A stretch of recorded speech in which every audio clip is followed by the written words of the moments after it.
Bismillahirrahmanirrahim. Assalamualaikum warahmatullahi wabarakatuh. Innal hamdalillah nahmaduhu wa nasta'inuhu wa nastaghfiruh wa na'udzu billahi min shururi anfusina wa sayyiati a'malina.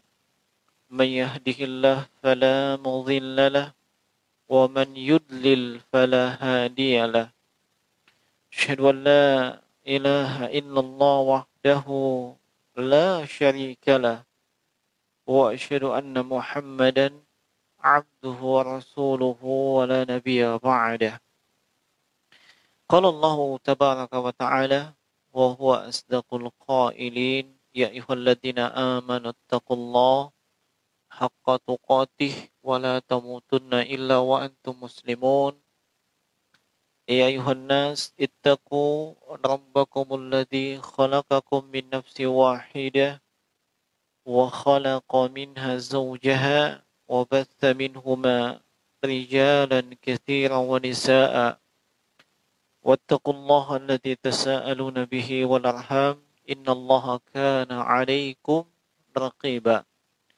وقال أيضا يا أيها الذين آمنوا اتقوا الله وقولوا قولا سديدا يصلح لكم أعمالكم ويغفر لكم ذنوبكم ومن يطع الله ورسوله فقد فاز فوزا عظيما. أما بعد فإن أصدق الحديث كتاب الله تبارك وتعالى وأحسن الهدى هدى نبينا محمد صلى الله عليه وعلى آله وسلم. شر الأمور محدثاتها فإن كل محدثة بدعة وكل بدعة ضلالة وكل ضلالة في النار. Ikhwani fid din wa akhwati fillah, rahimani wa rahimakumullah. Para ikhwah sekalian yang hadir di sini, demikian pula kepada para pendengar dan pemirsa radio online Palopo Mengaji dimanapun Anda berada.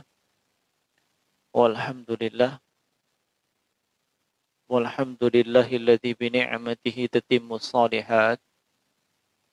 Dengan memuji Allah Subhanahu wa taala,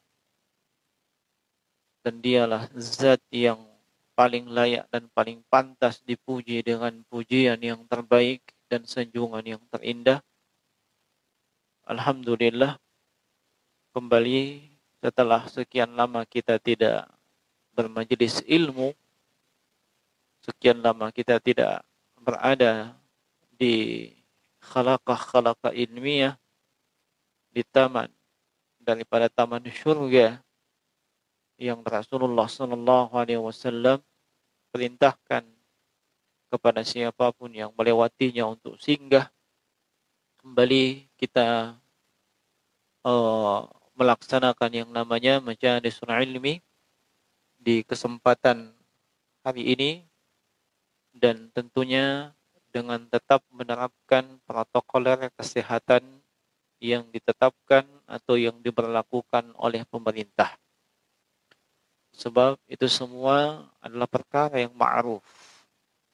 Dan seorang ahlus sunnah, seorang yang mengaku dirinya ahlus sunnah, dan dia adalah sunni salafi, prinsipnya adalah mentaati ulil amri, pemerintah, dalam perkara yang ma'ruf. Selama hal tersebut adalah ma'ruf, bukan mengandung dosa dan maksiat, maka kewajiban kita adalah taat dengan hal tersebut. Dan sebagaimana yang sudah diumumkan, insyaallah kita akan kembali melanjutkan pelajaran yang sangat penting bagi siapapun dari kalangan penuntut ilmu. Baik penuntut ilmu yang baru saja hijrah dan kemudian ingin belajar ilmu agama, maupun mereka yang sudah lama berada di kancah ilmu syar'i atau sudah merasa senior atau mungkin senior pangkat 2 dan seterusnya, maka hendaknya dipahami dengan baik bahwasanya segala sesuatu di dalam Agama Islam itu ada adab-adabnya. Ada adab-adabnya. Bahkan seiring bertambahnya status seseorang, maka semakin banyak adab yang mesti dia ketahui dan amalkan. Ketika Anda statusnya hanyalah seorang anak, maka di antara adab dan akhlak, berbakti kepada kedua orang tua. Berbakti kepada kedua orang tua. Begitu status Anda berubah menjadi seorang santri, menjadi seorang siswa, dan yang semisal dengan itu, bertambah lagi. Adab kepada guru, adab kepada kawan, teman, bahkan adab kepada lawan sekalipun. Demikian pula ketika Anda berubah menjadi seorang penuntut ilmu, maka bertambah adab yang mesti Anda pelajari. Sekaligus bertambah adab yang mesti Anda amalkan. Nah, dan kita semua di sini adalah penuntut ilmu. Demikian seterusnya. Anda berubah menjadi seorang suami, bertambah lagi adab yang mesti Anda pelajari dan amalkan. Adab sebagai suami, nantinya adab sebagai seorang ayah atau bapak, adab kepada mertua, dan seterusnya. Maka jangan terlalu merasa berada di zona nyaman ketika status Anda bertambah. Ya, sebab Islam itu mengatur hal tersebut. Dan seorang muslim dan muslimah hendaknya siap diatur oleh Islam. Dan bukan dia yang mengatur, ya, Islam, ya, agama Allah Subhanahu wa taala. Dan yang akan kita lanjutkan pelajarannya, ya, yaitu Kitabul Ilmi. Kitab Al-Ilmi. Yang kitab ini merupakan karya seorang ulama kontemporer yang beliau digelar oleh ulama yang lain sebagai Faqihul Asr. Apa itu Faqihul Asr? Ya, fuqaha, ahli fikih, ulama fikih di zaman ini. Ya, ahli fikih di zaman ini. Beliau disebut dengan Faqihul Asr, yaitu Asy-Syaikh Abu Abdullah Muhammad bin Saleh Al-Utsaimin rahimahullahu taala. Nah, dan kita sudah beberapa pembahasan yang sudah kita lewatkan pada kajian online yang lalu, dan saya berinisiatif untuk melanjutkan pelajaran ini atau kitab ini, yang mana kita sudah masuk di pembahasan tentang kekeliruan, kesalahan yang seorang penuntut ilmu wajib berhati-hati dan menjauhinya. Nah, yang lalu sudah disebutkan tentang bahaya hasad bagi penuntut ilmu. Iya. Demikian pula bahaya al-ifta'u bighairi ilmin. Berbicara, berfatwa tanpa disertai dengan ilmu. Nah, dan kita akan masuk kepada bagian yang berikutnya yang boleh sebutkan. Iya, di antara kekeliruan dan kesalahan yang wajib kita jauhi, wajib kita hindari. Dan kalau kita sudah terjatuh di dalamnya, hendaknya kita berusaha mengobatinya. Mungkin ada pertanyaan, untuk apa dibahas tentang masalah kesalahan? Ya, untuk apa dibahas tentang masalah kekeliruan? Pokoknya jalani saja. Iya, yang menilai itu Allah katanya. Ada prinsip seperti itu kan? Tidak usah saling menyalahkan. Ya, pokoknya jalani saja, sholat saja, puasa saja, belajar saja, tidak usah saling menyalahkan. Tujuan kita sama, surga. Iya, kalau punya prinsip seperti ini, mohon dikoreksi sedikit. Sebab kalau seperti itu, maka Allah tidak turunkan Al-Quran. Allah tidak turunkan Al-Quran. Allah tidak mengutus Rasul. Iya. Kalau memang punya prinsip seperti itu, dibiarkan manusia. Yang penting niatnya surga. Terserah bami dia. Ya, dan jangan saling menyalahkan. Tetapi ya, diturunkan Al-Quran untuk mengoreksi. Ini jalan yang benar. Ya, diutus Rasul, tidak main-main jumlahnya. Setiap umat ada. Ya. Dalam riwayat Tabrani 124.000 Nabi dan Rasul. 300 lebih diantaranya Rasul. Itu untuk menjelaskan kepada manusia mana jalan yang benar, mana jalan yang salah. Iya. Sehingga tidak boleh seenaknya ya, kita mengatakan seperti itu tadi. Iya, tidak usah saling menyalahkan. Jalani aja. Iya. Nah, biarkan saja kawanmu itu. Dia kan maunya ke surga juga. Iya, ini keliru. Iya. Dari sisi syariat, bahkan dari sisi akal dan logika tidak masuk di akal. Iya. Mengapa demikian? Coba aja yang punya anak-anak sekolah. Iya. Dari semua tingkatan, anak TK, anak SD, SMP. Dia ulangan di sekolah. Iya. Gurunya menyalahkan jawabannya. Apakah Anda berani mengatakan kepada gurunya, Pak, Bu, jangan saling menyalahkan. Biar kami sekolah, nak. Yang penting sekolah. Iya. Lalu anak itu kapan selesai sekolahnya? Kapan dapat ijazah kalau kayak gitu? Iya. Makanya diturunkan Al-Quran. Diutus Rasul untuk menjelaskan, nih jalan yang benar. Ini yang keliru. Dan tidak cukup pengetahuan kita terkait dengan kebenaran tanpa mengetahui mana yang salah. Iya. Tidak cukup. Sebagaimana tidak cukup ilmu seseorang terkait dengan masalah tauhid tanpa dia tahu mana itu lawan tauhid atau kesyirikan. Orang yang belajar sunnah, hadis, ya, tidak akan cukup kalau dia tidak pahami mana lawan sunnah dan ya, yaitu kebedaan. Maka demikian pula dengan hal ini. Makanya Hudzaifah ibn Yaman radhiyallahu anhu, salah seorang sahabat ya, yang menyimpan rahasia Rasulullah sallallahu alaihi wasallam, itu pernah mengungkapkan, "Ikana yas'aluna ya, anil khair." Ya. Itu para sahabat biasanya bertanya kepada Nabi semuanya tentang kebaikan. Mana amalan yang utama, mana kebaikan yang terbaik, mana sholat yang terbaik, mana puasa yang terbaik. Itu semua ditanyakan kepada Rasulullah. Tapi kata Hudzaifah, wa kuntu as'aluhu anisyar. Tapi saya pribadi, yang saya tanyakan kepada Nabi bukan itu. Yang saya tanyakan kejelekan. Ya. Yang saya tanyakan kepada Nabi kejelekan. Kenapa? Makhafatan an yurikani. Saya khawatir saya terjerumus ke dalam kejelekan itu. Iya. Dan di antara kaum muslimin, saudara kita, ada yang terjatuh ke dalam keburukan, kejelekan, dalam keadaan dia masih pede bahwa itu kebaikan. Kenapa? Karena dia tidak tahu bahwasanya itu kejelekan, itu keburukan. Apalagi kalau dihiasi dengan sesuatu yang bernuansa Islami. Iya. Ini Islami, yang macam-macam ya. Nyanyian Islami, pacaran Islami, ngedate Islami. Semuanya kan kayak gitu-gitu. Yang penting ada Islaminya. Iya. Orang akan tertipu. Padahal kontennya, isinya adalah syar, keburukan. Iya. Nah, maka tidak cukup kita belajar kebaikan. Iya. Nah, yang akan kita pelajari adalah kesalahan atau kekeliruan yang wajib dijauhi oleh setiap penuntut ilmu. Kata beliau rahimahullahu ta'ala, wa minha, di antara kekeliruan itu, ada yang punya matanya ya, yang peserta kulbar, saya kasih tahu, wajib punya matanya. Ya, itu hukumnya fardu ain.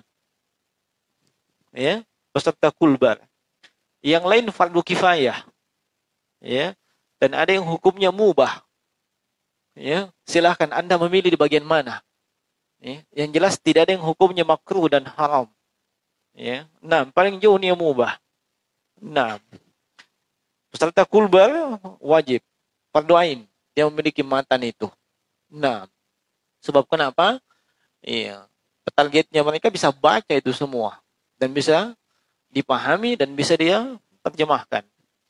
Qala al-muallif rahimahullahu taala wa minha al-kibru. Di antara kesalahan yang wajib dihindari adalah al-kibr, kesombongan. Ya, kesombongan. Wa qad fassarahu an-nabiy sallallahu alaihi wasallam bi ajma'i at-tafsiri wa abyanahu wa awdahahu faqala al-kibru batarul haqqi wa ghamtun nasi. Kata beliau rahimahullahu taala tentang sombong atau kesombongan ini sudah dijelaskan, sudah diterangkan oleh Nabi Sallallahu Alaihi Wasallam dengan penjelasan yang sangat jelas dan terang. Apa itu sombong? Apa itu kesombongan? Yang mana yang dimaksud dengan kesombongan? Mana ruang lingkupnya kesombongan? Mana dawabit? Mana batas-batasannya? Nabi sudah jelaskan. Di sini beliau sebutkan haditsnya. Hadits itu dikeluarkan oleh Imam Muslim dalam sahihnya. Al-kibru, yang namanya kesombongan adalah batarul haq wa ghamtun nas. Dua jenisnya disebutkan oleh Rasulullah. Wa batarul haqqi huwa raddul haqqi wa ghamtun nasi, yakni ihtiqarihim. Yang dimaksud dengan batarul haq adalah menolak kebenaran. Dia tidak mau menerima kebenaran. Dia menolak kebenaran, itu orang yang sombong. Apakah dengan lisannya atau dengan perbuatannya? Dengan lisannya dia tolak, dia tidak mau terima. Ya, ini dipahami ya kalimatnya. Iya. Nah, saya kasih contoh yang sederhana. Ini namanya tisu. Ah, enggak. Itu bukan tisu. Itu kain. Ini menolak kebenaran namanya. Padahal ini tisu itu bukan. Nah, biasanya dibantah lagi. Itu menurut persepsi Anda. Persepsi saya tidak. Ya, maka kita keluarkan dalil, hujjah. Hujjahnya, dalilnya, ini adalah tisu. Oh, tidak usah terlalu banyak keluarkan dalil. Pernah dengar istilah kayak begitu? Ya, orang-orang yang ungkapkan seperti itu. Ya, diungkapkan, ini tisu, landasannya ini, dasarnya ini. Oh, itu menurut persepsi Anda. Menurut persepsi dan sudut pandang saya, atau menurut hemat saya, itu bukan tisu. Nah, ini namanya menolak kebenaran. Ya. Dari menolak kebenaran dengan cara lisannya dia tolak. Nih, dan ada dengan perbuatannya. Contoh dengan perbuatannya ada nanti disebutkan Syekh di sini. Iya. Tahu enggak sholat itu wajib? Atau sholat enggak wajib? Kaum muslimin hampir seluruhnya tahu. Ya, sholat 5 waktu itu hukumnya wajib. Kecuali mereka yang tinggal di tengah hutan belantara, di tengah kedalaman hutan, tidak pernah berinteraksi dengan manusia seumur hidupnya, tidak pernah ketemu, tidak pernah apa-apa, tidak ada siaran radio, tidak ada internet, apalagi 4G. Tidak pernah, maka bisa dikatakan dia ini tidak tahu mungkin.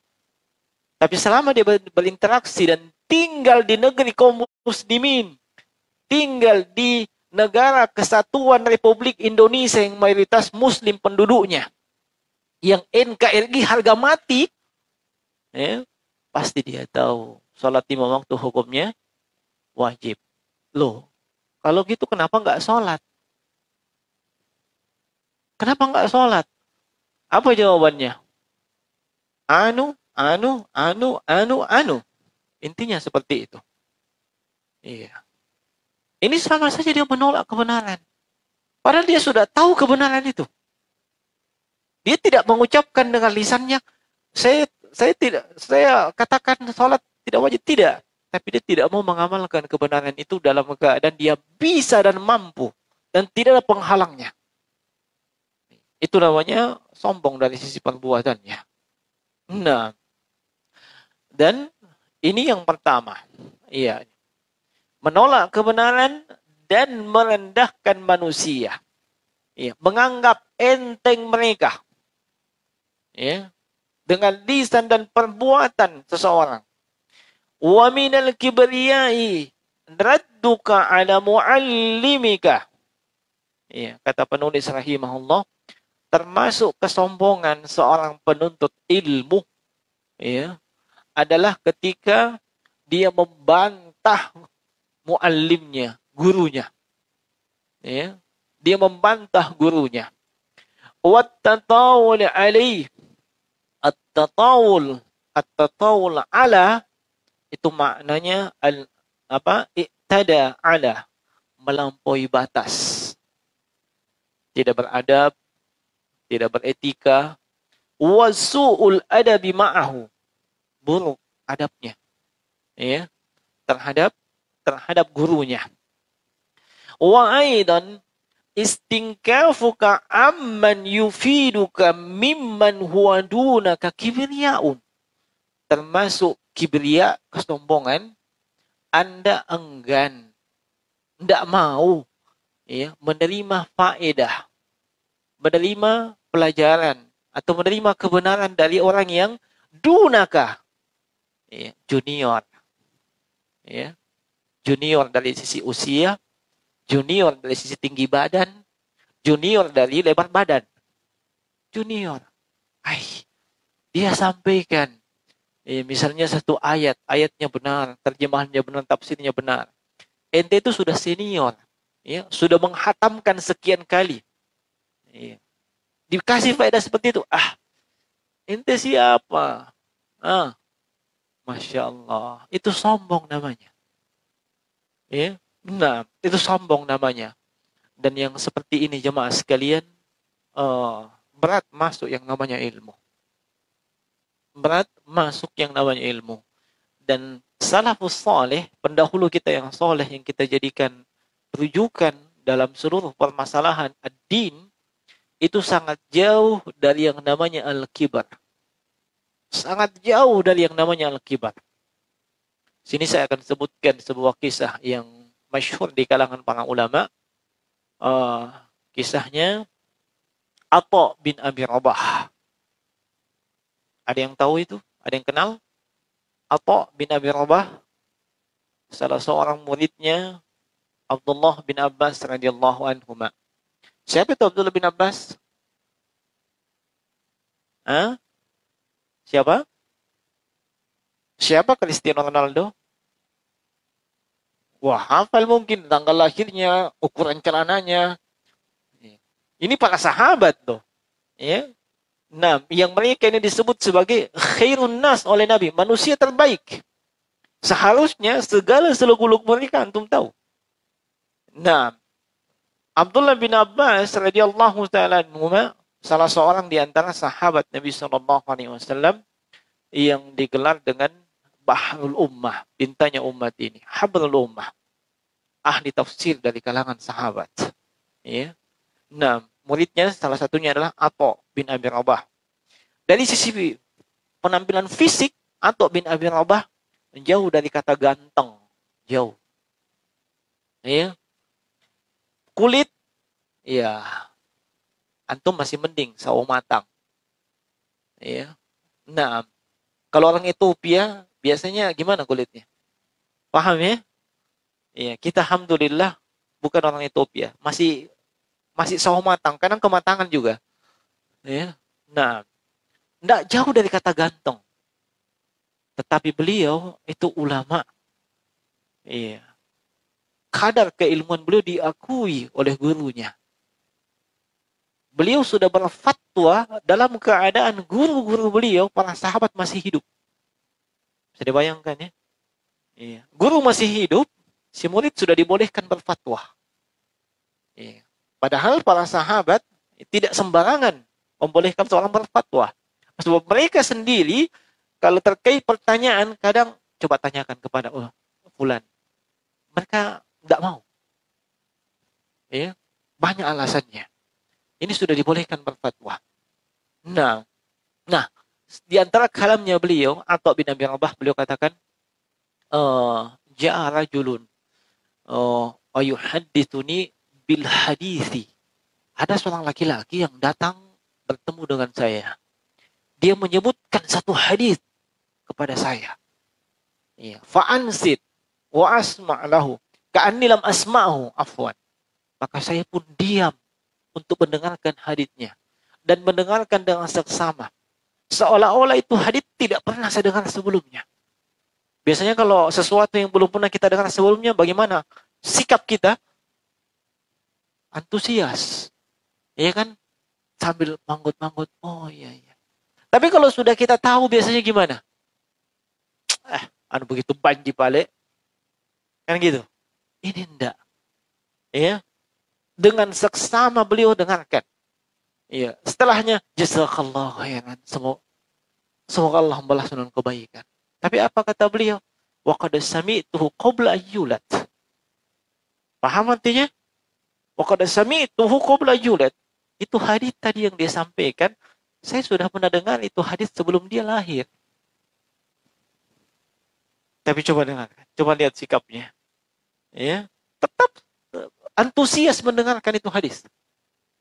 Nah, bisa dipahami ya? Ketawaduan mereka jauh dari kata sombong. Bicara masalah sombong, lawannya adalah tawadu. Ya, lawannya adalah tawadu. Ini pendahulu kita yang soleh. Iya.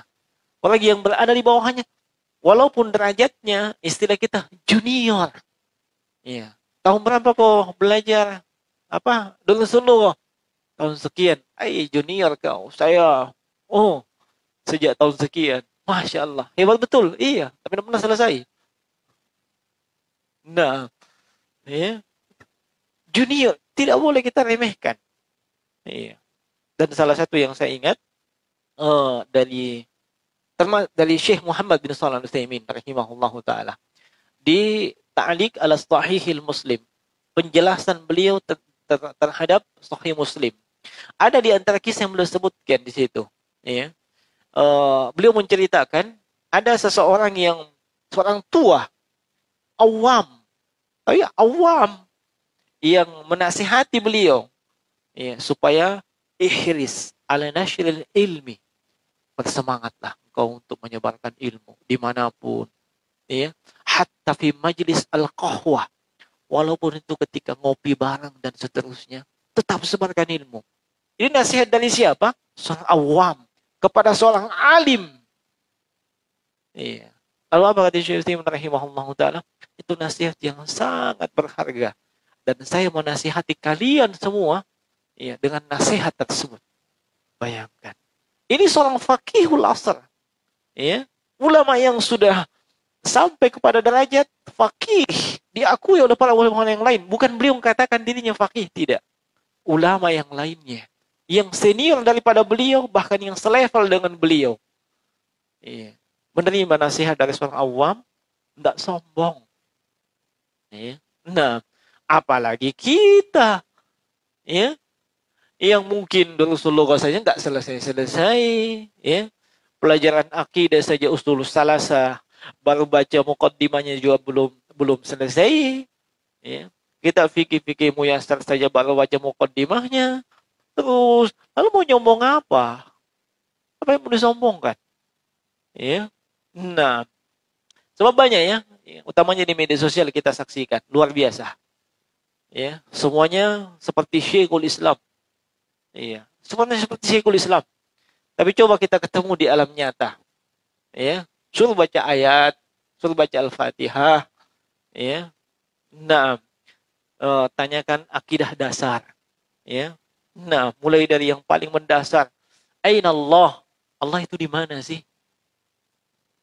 Kadang sudah keringat dingin. Iya kan? Itu, tapi kalau di media sosial seperti Syekhul Islam, ya, semua pertanyaan dijawab dengan bla bla bla bla bla. Iya. Loh, jawabannya bagus, mantap. Iya, kan ada Om Google. Ya. Dan dimodali dengan teknik kopas. Ya, copy paste. Kan gitu. Banyak yang seperti itu. Nah, ya ikhwani fi din azanallahu wa iyyakum. Nah, wa hadha yaqa'u li ba'di talabati idza akhbarahu ahadun bi syai'in wa huwa dunah fil ilmi. Nah, penyakit seperti itu kata beliau, itu banyak menimpa, ya, sebahagian dari penuntut ilmu. Afwan, sebentar. Santri masih belajar online. Mereka hanya bisa mengakses YouTube. Saya share dulu linknya supaya mereka bisa belajar dan jangan nunggu kita.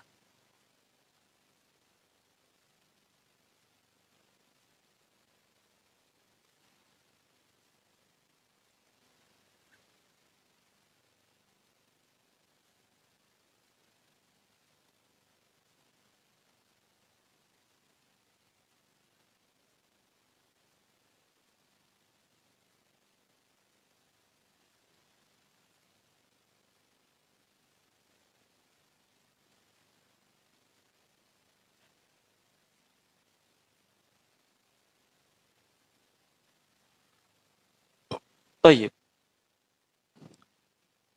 وهذا يقع لبعض الطلبة إذا أخبره أحد بشيء وهو دونه في العلم استنكف ولم يقبل. Kata beliau, ini terjadi pada sebahagian penuntut ilmu. Ketika ada seseorang yang menyampaikan kepadanya dengan sesuatu dan orang tersebut juniornya dalam masalah ilmu, maka istankafa, dia enggan menerimanya. Ya, enggan menerimanya. Dan bahkan walam yakbal, dia tidak mau terima. Ya. Wa taksiruka 'anil 'amali bil ilmi unwanu hurman. Dan Anda meremehkan. Ya. Anda kurang dalam beramal. Mengamalkan ilmu yang Anda tahu, itu di antara tanda-tanda Anda terhalang daripada ilmu. Anda sudah tahu, tapi Anda tidak mau mengamalkannya. Ya. Nas'alullah al-afiyah. Wa fi hadha yaqulul qailu. Olehnya jemaah sekalian, beliau menyebutkan di sini bait syair.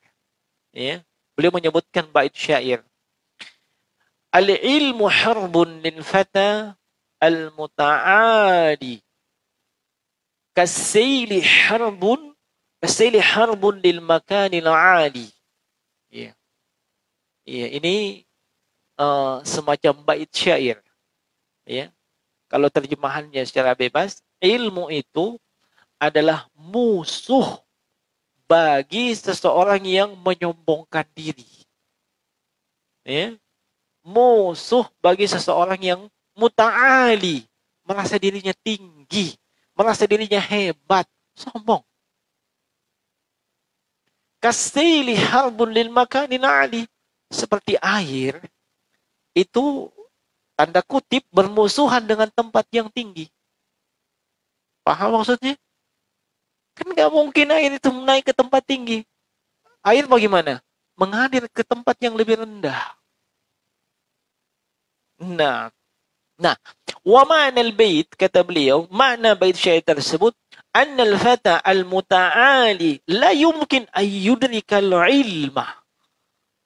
Seorang pemuda yang menyombongkan diri tidak akan mungkin bisa meraih ilmu. Tidak akan mungkin bisa meraih ilmu.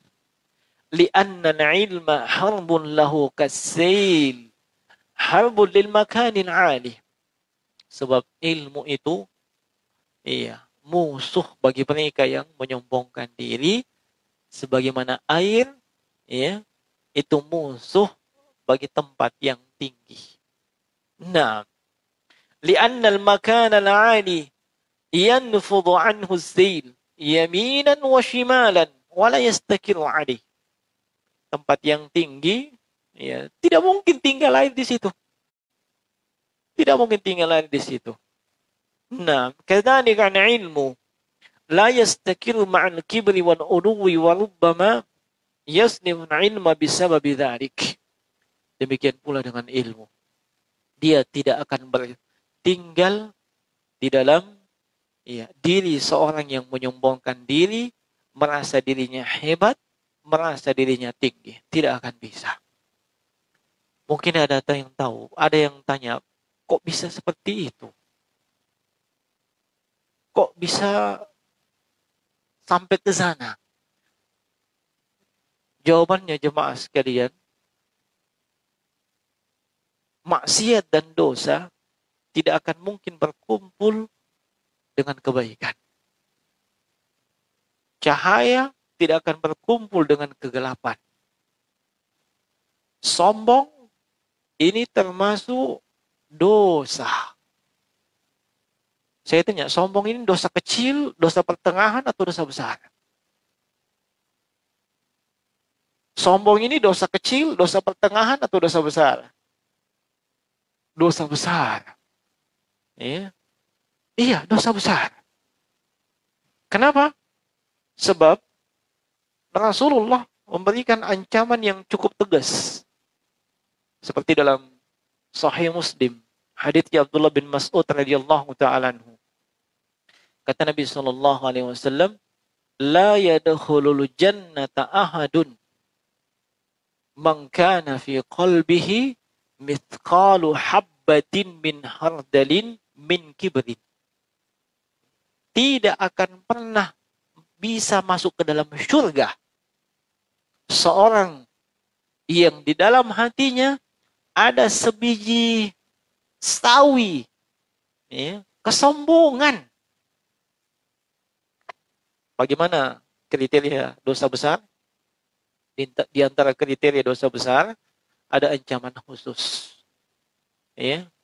Di antara ancaman khusus, diancam neraka, diancam tidak masuk surga. Itu dosa besar itu. Kalau dosa kecil nggak ada ancamannya. Dosa kecil kadang diampuni, iya, dengan taubat. Tapi dosa besar harus taubat dengan memenuhi syarat taubat. Iya. Anda sholat maghrib, iya, lalu sholat isya nanti, dosa kecil yang terjadi antara maghrib dengan isya, Allah ampuni. Ya, sebab innal hasanat yuzhibna sayyi'at. Kebaikan menghapuskan kejelekan. Kejelekan dimaksud dosa kecil. Tapi dosa besar itu mesti bertaubat dan memenuhi syarat-syarat taubat. Nah, sombong dosa besar. Sombong adalah dosa besar. Bahkan dosa pertama yang terjadi di muka bumi ini, yang pertama kali terjadi, dosa apa? Sombong. Ya.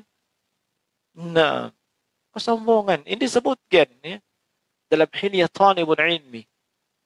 Nah, bagaimana kisahnya? Kesombongan? Kisahnya iblis. Lanatullah alaih. Iya. Yang Allah perintahkan dia sujud kepada Nabi Adam. Mau enggak dia sujud? Iya. Dia enggak mau. Bahkan bukan cuma tidak mau, dia ungkapkan alasannya. Iya. Dia ungkapkan alasannya. Apa alasannya? Ana khairan minhu, khalaqtani min nar wa khalaqtahu min tin. Saya ini jauh lebih baik dibandingkan dia. Dia nggak ada apa-apanya. Saya dari api, dia dari tanah. Sombong. Itu dosa yang pertama kali terjadi.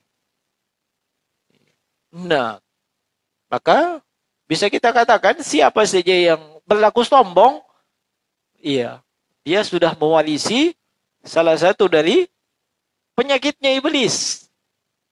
Iya, mewarisi penyakitnya iblis. Tapi saya tidak katakan bahwa dia iblis, ya. Dan tolong jangan dibahasakan kepada orang yang sombong dengan mengatakan demikian. Kau itu iblis ya. Kau itu setan ya. Jangan. Itu antum cari masalah namanya. Ya, antum cari masalah. Tapi orang yang sombong memang demikian. Dia mewarisi salah satu sifat dan karakternya iblis. Dan itu adalah dosa besar. Ya. Kalau itu dosa besar, maka itu maksiat. Dan maksiat jemaah sekalian itu tidak akan bisa bersatu dengan cahaya dari Allah berupa ilmu. Tidak akan bisa. Makanya orang yang sombong sulit mendapatkan ilmu. Sulit mendapatkan ilmu. Iya. Dan ini kita ambil faedah juga dari kalam, iya, yang masyhur yang disandarkan kepada Imam Muhammad bin Idris Asy-Syafi'i. Ya, Imam Syafi'i. Beliau pernah mengungkapkan, ya, syaqautul waqi li su'i hifzi. Ya, fa arsyadani li tarkil ma'asi fa inna ilmallahi nurun. Ya. Wa nurullah, ya, la yu'ta lil 'asi. Ya. Beliau kata Imam Syafi'i mengatakan, saya pernah mengeluhkan hafalanku kepada Waqi bin Jarrah, gurunya beliau.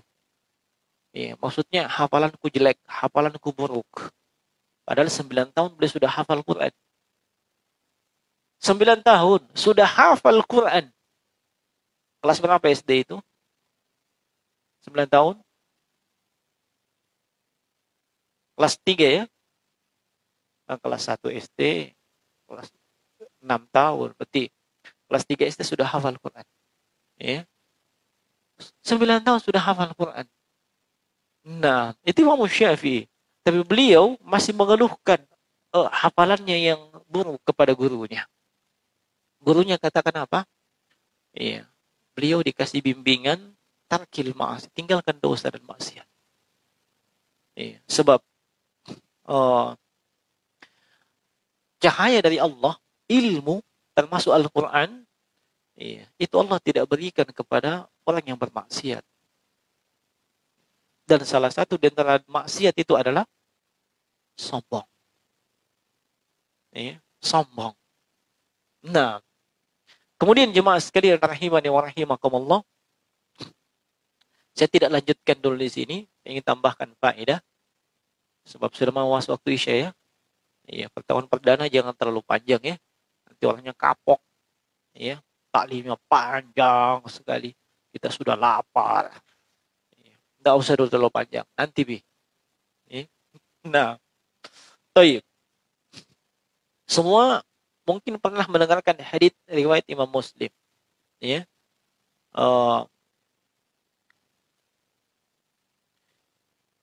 Haditsnya Abu Hurairah radhiyallahu taala anhu. Itu hadits asalnya hadits yang panjang. Saya ambil potongannya aja. Man salaka tariqan. Ya, pernah dengar ya?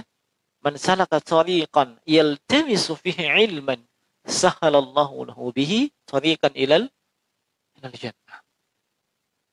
Ini hadits masyhur di kalangan penuntut ilmu. Apa artinya? Man salaka, siapa saja yang salakah menempuh tariqan. Tariqan di sini jalan, bentuknya nakirah. Ya, dalam konteks kalimat syarat. Kan ada man di depan. Man salaka tariqan, ya, menunjukkan jalan apa saja yang bisa menempuh mendapatkan ilmu. Yang di situ yaltamisu. Iya, dia menuntut, dia mencari, dia meminta. Ini uniknya di situ digunakan yaltamisu. Ya, bukan kalimat yang lain. Padahal banyak kalimat dalam bahasa Arab yang sinonim dengan itu. Nah, menuntut. Iya, tolabah. Tapi kenapa tidak pakai itu? Nabi menggunakan yaltamisu. Iya, iltamasa, yaltamisu, iltimasan. Mana iltamas, yaltamisu, iltimasan? Menuntut, meminta, mencari. Iya. Kalau itu tuntutan dari atas ke bawah, itu namanya apa? Amar, perintah. Tuntutan dari atas ke bawah. Iya kan? Seperti dalam firman Allah, innallaha ya'murukum. Allah memerintah kalian dari atas ke bawah, dari Allah kepada makhluknya. Iya. Tuntutan, permintaan dari bawah ke atas itu namanya apa? Doa. Kita berdoa. Itu namanya permintaan atau keinginan, tuntutan dari kita menuju kepada yang di atas. Namanya ad-doa. Kita bilang doa. Tapi tuntutan dari yang selevel itu namanya iltimas. Iltimas. Menunjukkan dan itu isyarat untuk tawadu. Ilmu ini didapatkan dengan tawadu. Nah, bukan dengan menyombongkan diri. Nah, ikhwani fiddin, azzinallahu wa iyyakum ajmain. Olehnya jemaah sekalian, jauhi yang namanya al-kibr, sombong. Nah, adapun hadits yang disebutkan tadi, al-kibru batarul haq wa ghamtun nas, menolak kebenaran, kemudian merendahkan manusia. Kadang ada orang salah persepsi tentang sombong. Kalau saya berpakaian bagus, pakai mobil bagus, pakai motor bagus, pakai sendal bagus, apakah itu sombong? Itu bukan sombong. Nah, itu bukan sombong namanya. Bahkan dituntut seseorang menampakkan nikmat Allah pada dirinya. Jangan dia punya pakaian yang bagus, yang dia pakai karung terigu. Maksudnya kainnya kayak kain terigu, pakaian yang bagus disimpan baik-baik. Seolah-olah itu pakaian itu beranak. Giliran menghadap kepada Allah salat, Masya Allah. Singlet. Itu pun singlet sudah setengah tahun lebih digantung. Ya. Tidak pernah dicuci. Giliran pergi jalan-jalan. Ya. Pergi tebar pesona. Ya. Untuk selfie-selfie. Oh, subhanallah. Keluar pesonanya. Baju yang mahal-mahal keluar semua. Padahal yang kasih nikmat itu siapa? Allah subhanahu wa ta'ala. Kenapa ketika Anda mau menghadap kepada Allah, Anda keadaannya seperti itu? Nah, giliran menghadap kepada pembesar, pejabat, Anda perbaiki kondisi Anda. Tapi menghadap kepada Allah, subhanallah, singlet. Ya, begitu ruku, kelihatan bagian belakangnya. Belum lagi sujud. Oh, nah, untung tidak ada anjing yang lewat. Nah, dianggap kondro. Perbaiki kondisi kita jemaah sekalian. Maka berpakaian yang bagus, kendaraan yang bagus, sandal yang bagus, itu bukan kesombongan. Itu bukan kesombongan. Kecuali kalau itu, dengan itu, kita merendahkan orang lain. Ya, pakaiannya bagus. Ya sebelah. Jubah murahan kayaknya itu. Sombong namanya. Mentang-mentang dia pakai merek apa itu? Mana penjual jubah sih? Ya. Mentang-mentang dia pakai jubah impor. Ya. Nanti temannya. Jubah made in. Maksudnya lokal. Ya. Jangan sombong kayak begitu. Biasa aja. Ya. Tapi asalnya berpakaian dengan bagus bukan kesombongan. Ya. Kecuali kalau itu, dengan itu kita merendahkan orang lain. Yang terakhir, masalah sombong ini. Bagaimana terapi kita bisa lepas dari kesombongan?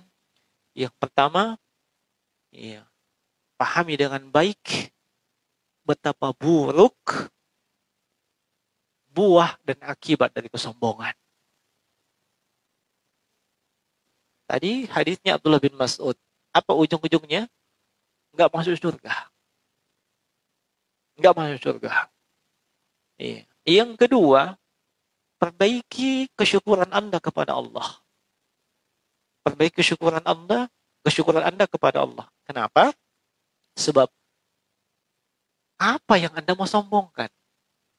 Prestasi apa yang Anda mau sombongkan? Anda mau sombong dengan pakaian Anda. Itu nikmat dari Allah. Anda mau sombong dengan ibadah Anda. Subhanallah. Allah yang beri taufik kepada Anda untuk melakukan itu. Tanpa ada nikmat dari Allah, nggak bisa Anda berbuat apa-apa. Apa mau sombong apa? Anda mau sombong dengan wajah yang, face yang tampan. Tunggu, Mi. Ya. 40 tahun kemudian. Apalagi kalau sudah berkalang tanah. Nggak ada. Apa yang mau disombongkan? Kalau kita ingat, itu kita nggak bisa, nggak akan mau sombong. Pahami dan ingat dengan baik. Buah akibat atau dampak negatif daripada kesombongan. Iya. Secara umum, terlebih bagi penuntut ilmu. Penuntut ilmu apa? Gak bisa masuk ilmunya. Makanya kadang ada yang sudah puluhan tahun belajar. Puluhan tahun menuntut ilmu. Tapi di hatinya masih bercokol kesombongan. Ya. Kadang hadir majelis, tidak hadir majelis. Tanya dulu, siapa ustaznya? Atau dia sudah hadir majelis. Siapa ustaznya? Kak Junior kok gitu? Ya, kan gitu. Iya, saya minta maaf kepada senior saya sini ya. Yang sudah putih-putih rambutnya. Iya. Akhirnya apa? Enggak mau. Masa yang mau ngajari saya junior? Bayangkan. Nah, itu Abdullah bin Abbas tadi, itu junior. Dibandingkan Abu Bakar. Dibandingkan Umar. Dibandingkan Ali. Dibandingkan Utsman. Dibandingkan Abdurrahman bin Auf. Junior itu Abdullah bin Abbas.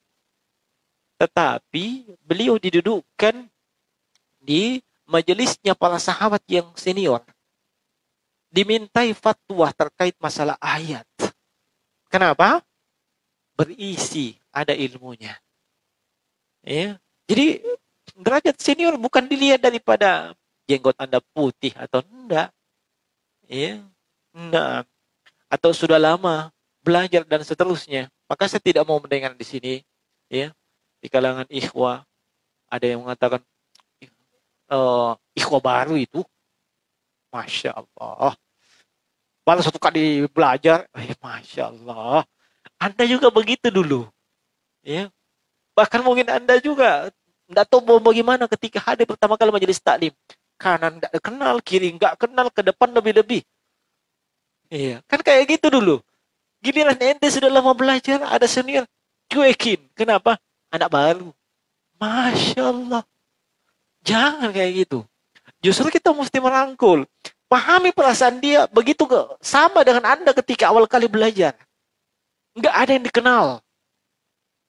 Ya. Dan jangan sampai itu membuat dia lari dari majelis ilmu. Sebab Anda yang tanda kutip mengaku senior, ya petantang petenteng. Ya. Tapi alhamdulillah di sini enggak. Ya. Enggak ada yang pernah bilang, junior, kau angkat ini. Enggak ada. Ya. Setiap ada kegiatan, walhamdulillah, ya, saya lihat bahu-membahu junior yang paling duluan. Ya, patokannya kan di utara sana saya lihat. Yang senior ini jarang saya lihat. Nah, tetap ada, ya, dari belakang mensupport, apakah dengan doa, dengan SMS, dengan WA, dan seterusnya. Nah, ala kulli hal, hilangkan itu kesombongan jemaah sekalian. Ya. Dan mereka yang sudah merasa di jenjang atau level tertentu, ya, tundukkan hati Anda di hadapan Allah Subhanahu wa taala. Ya, ingat bahwasanya, ya, para ulama itu mengatakan ketika ada seorang yang belajar, dia sudah sampai pada satu tingkatan, dia langsung merasa alim. Ya. Maksudnya dia tahu satu permasalahan, langsung dia merasa, wah, saya sudah berilmu ini. Dia masuk ke level yang berikutnya, apa yang terjadi? Wah, ternyata masih banyak yang saya belum tahu. Ya. Masuk ke level berikutnya, itu yang mengharuskan dia tawadhu. Sebab kenapa? Iya, semakin dia belajar, dia semakin tahu bahwasanya masih jauh lebih banyak yang dia tidak tahu dibandingkan yang dia tahu selama ini. Maka jadilah hamba yang tawadhu. Iya, jangan jadi hamba yang sombong atau al-kibar, sebab itu akan menghalangi Anda dari ilmu nafi atau ilmu yang bermanfaat. Sekira ini jemaah sekalian yang bisa sampaikan di kesempatan ini, ya. Kita ringkas dulu. Hanya satu pembahasan, ya. Ini sifat yang Anda mesti jauhi. Kalau sudah ada, obati. Ya. Nah, mudah-mudahan bermanfaat. Yang benar hanya datang dari sisi Allah Subhanahu wa taala. Subhanakallah bihamdika asyhadu an la ilaha illa anta astaghfiruka wa atubu ilaik. Assalamualaikum warahmatullahi wabarakatuh.